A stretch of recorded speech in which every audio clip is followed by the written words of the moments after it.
D.Litt की, वहाँ पे उन्होंने अर्थशास्त्र में पीएचडी की। और भारत में अनुसूचित जातियाँ जो है, ये जाति व्यवस्था जो है, इसकी समस्या क्या है, इसके ऊपर भी उन्होंने पीएचडी अलग से की। इतनी पढ़ाई करने के बाद जब वो दोबारा हिंदुस्तान में आए, क्योंकि अमेरिका के अंदर कोई जातीय व्यवस्था नहीं थी, इंग्लैंड में जातीय व्यवस्था नहीं थी, इससे उनका पाला नहीं पड़ा था। हाँ, अमेरिका के अंदर नस्ल भेद था, गोरे कालों के बीच में वो महसूस करते थे कि वहां पे भेदभाव था। जैसे उन्होंने बड़ौदा में नौकरी ज्वाइन की, सबसे पहले उनके सामने सवाल आया नौकरी ज्वाइन करने के बाद कि मैं रहूंगा कहाँ। महार जाति के पास, किसी के पास इतना मकान नहीं था कि उनको किराए पे दे दे। वहाँ के होटल, वहाँ की धर्मशाला हिंदू समाज की जो थी, वो उनको किराए पे नहीं रखना चाहते थे। उनके दिमाग में ये था कि हो सकता है तो बीमारी है जात पात की, हिंदू धर्म होगी, बाकी अब ना हो। वो पारसी सराय के अंदर चले गए और पारसी नाम बता के उन्होंने वहाँ पे कमरा ले लिया। 5-7 दिन के बाद पता चल गया कि ये तो महार है, महाराष्ट्र के अंदर जो जाति है महार, उसमें पैदा हुए थे वो। उन्होंने उनके कपड़े बाहर फेंक दिए। उन्होंने महाराजा की नौकरी से रिजाइन देकर दोबारा बम्बई आना पड़ा। ये उन्होंने खुद लिखा है जो उनके साथ घटी है। महाराष्ट्र के अंदर महार एक इलाका है जहाँ पे एक तालाब था। उस तालाब के अंदर जानवर जा सकते थे, उनपे कोई रोक नहीं थी पशुओं के ऊपर, लेकिन दलित जो थे वहाँ के, वो उसमें पानी नहीं पी सकते थे। ये वहाँ पे कानून बना हुआ था, नियम बना हुआ था। उन्होंने कैंपेन किया पूरे इलाके के अंदर, 1 महीने तक यात्राएं की, लोगों को इकट्ठा किया और 20,000 लोगों को लेकर उस तालाब पे गए कि आज पानी पियो, ये बंधन हमने सदा सदा के लिए तोड़ना है। इस तरह के संघर्ष उन्होंने लगातार किए। नासिक के अंदर मंदिर था जिसके ऊपर प्रवेश नहीं दलित कर सकते थे, वहां पे लगातार 5 साल 11 महीने और 7 दिन तक सत्याग्रह किया गया। बार बार पुलिस के हमले हुए, बार बार वहाँ पे जो पुजारी थे उन्होंने हमले किए। उसके बाद वहाँ पे एंट्री करवाई दलितों की अम्बेडकर साहब ने।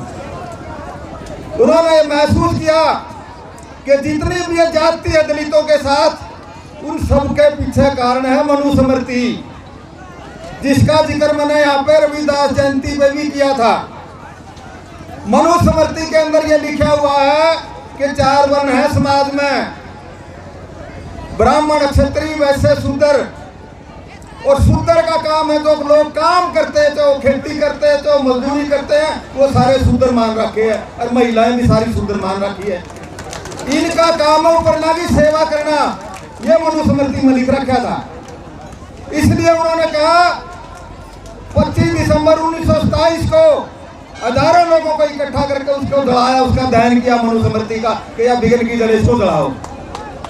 क्या लिखा हुआ मनुस्मृति के अंदर कि यदि कोई दलित किसी ब्राह्मण को गाली दे दे, उसकी जीभ काट दो।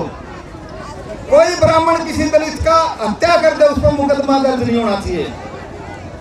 कोई दलित शिक्षा हासिल कर ले, उसके कान में शीशा पिघलोकर डाल दो। इस तरह की चीज क्यों लिखी गई कि समाज के लोग नू मान ले कि या तो भगवान ने लिखी है और भगवान की मर्जी है तो हम न्यू में रहोगे और ऊपर ले न्यू में रहोगे।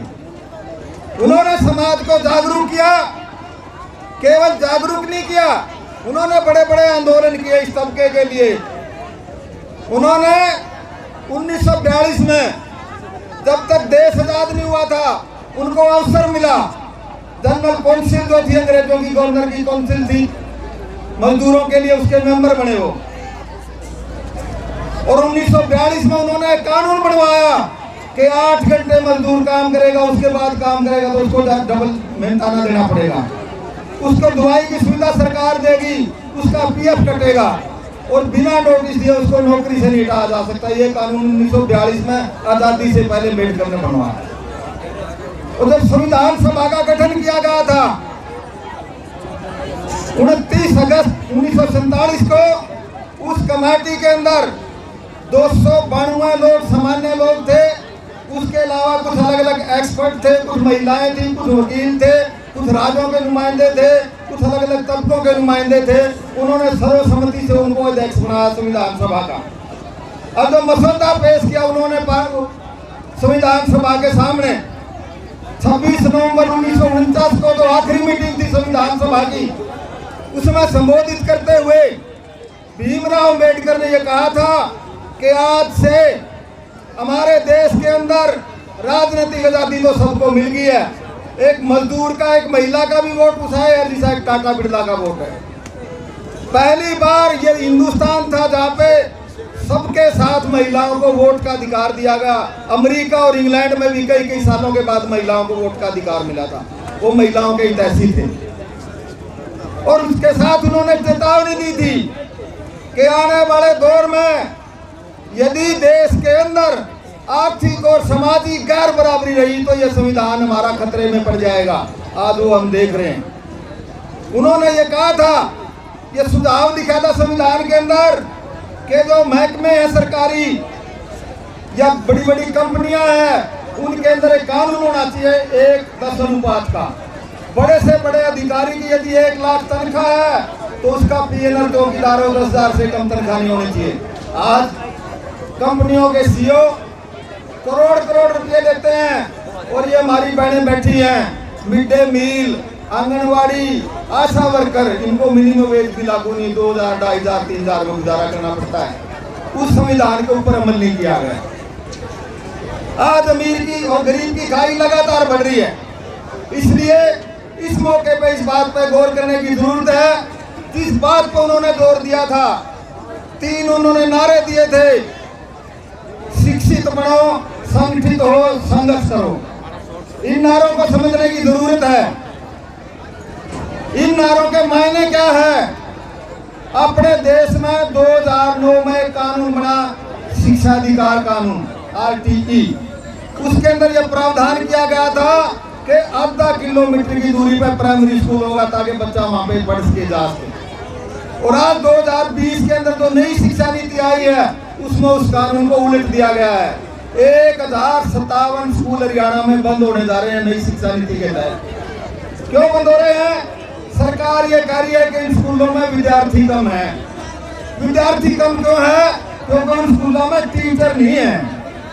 50,000 पोस्ट खाली है हरियाणा में टीचर की। टीचर नहीं होंगे तो बच्चे कहां से होंगे? जरूरत इस बात की टीचर भर्ती करे, कैंपेन चला के विद्यार्थियों को भर्ती किया जाए, सरकारी स्कूल को चलाया जाए, उनको बंद किया जा रहा है। इसलिए अम्बेडकर का जो नारा था शिक्षित बनो, उसके ऊपर लगातार हमला किया जा रहा है। संवैधानिक संस्थाएं जो है, आज किसान मोर्चा ने जो आह्वान किया है, देश बचाओ, कृषि बचाओ, संविधान बचाओ कार्यक्रम जो हम आयोजित कर रहे हैं, सभी संवैधानिक संस्थाओं के ऊपर अटैक किया जा रहा है। अपने सामने अभी दिल्ली में दंगे हुए, मुरलीधरन जो हाईकोर्ट के जज थे दिल्ली के, उन्होंने सीडी देख के कहा कि इसमें तो आदमी दिखाई दे रहा है, कौन अपराधी है, कौन दंगे करवा रहा है, आप इन पर कार्रवाई नहीं क्यों नहीं करते? 11 बजे ये बयान दे रहा है वो जज, 12 बजे उनका चंडीगढ़ हाईकोर्ट में तबादला कर दिया जाता है। ये न्यायपालिका की हालत है। अभी चुनाव हो रहे देश के अंदर, चुनाव आयोग की हालत क्या है? बंगाल के अंदर 8 चरण में चुनाव हो रहे हैं, तमिलनाडु में 1 चरण में हो रहे हैं। क्या 8 गुना सीट है बंगाल में तमिलनाडु से? तमिलनाडु बंगाल का जो पूरा का पूरा चुनाव का जो घोषणा वो बीजेपी के नेता चुनाव आयोग के साथ बैठ के तय करते हैं। तो आज इस संविधान को बचाने की जरूरत है, शिक्षित होकर संगठित होने की जरूरत है। संगठित हमने जात पर इकट्ठे नहीं होना है, काम के आधार पर संगठित होना है। मजदूरी करनी है, सारे मजदूर हैं, खेती करनी है, सारे किसान हैं, महिलाएं सारी महिला है जो किसी भी जात में किसी धर्म में पैदा हो रही है, सबके साथ जाती है।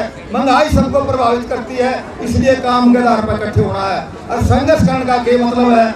आज देश के अंदर ये तो लड़ाई छिड़ रही है, इसने इतिहास रचा है, इन्होंने दिखाया है दुनिया का कोई भी बड़ा से बड़ा आंदोलन महिलाओं बिना नहीं जीता जा सकता। इसलिए इसमें बराबर की भागीदारी महिलाओं की जीत की गारंटी है। ये लड़ाई ये जीत की तरफ जाएगी। इन्हीं शब्दों के साथ मेरे को बोलने का मौका दिया और मेरी बात को सुना।